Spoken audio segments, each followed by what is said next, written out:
we're just a small little potato. We're just a small little winery, a little mom and pop operation, and we really want people to enjoy our products.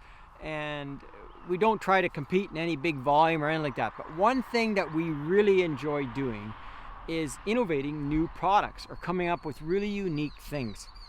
And so everything from our ciders to our wines, everything with us is always a little different. Even the variety of grapes we grow, they're kind of cutting edge. They're kind of like black magic voodoo. It's like out in the edge. It's like, oh my gosh, those guys are nuts. You know, that's like a little Willie Nelson, whatever. That's what we're all about.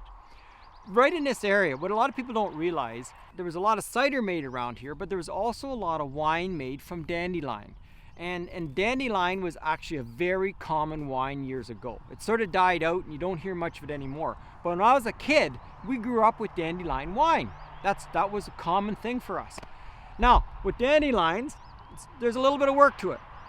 So what we're after is, this is now almost the mid-May. And what I've done is I've had the one guy who works for me, he came out here with the lawnmower about 4 days ago and we clipped off this area of grass. And what we want to do is, just as the dandelions are starting to show their first flush, we come out and clip them all off. And then we come back about a week and a half later, we want to have a nice even flush, and then we start getting these really large heads. And that's really what we're after. We're after these secondary heads, and they're much bigger. So we're going to come out and we're going to actually pick a whole bunch of these heads in about a week from now. And what we do is we end up taking the green calyx off, and all we're after is that yellow flower. That's the flavoring, or that's the drive or the backbone behind the wine. But it's just a new product. No, I shouldn't say that.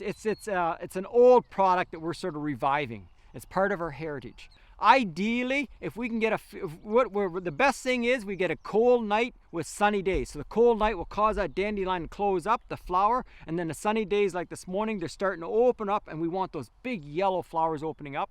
So it's a really cool flower at that point. A lot of energy to it.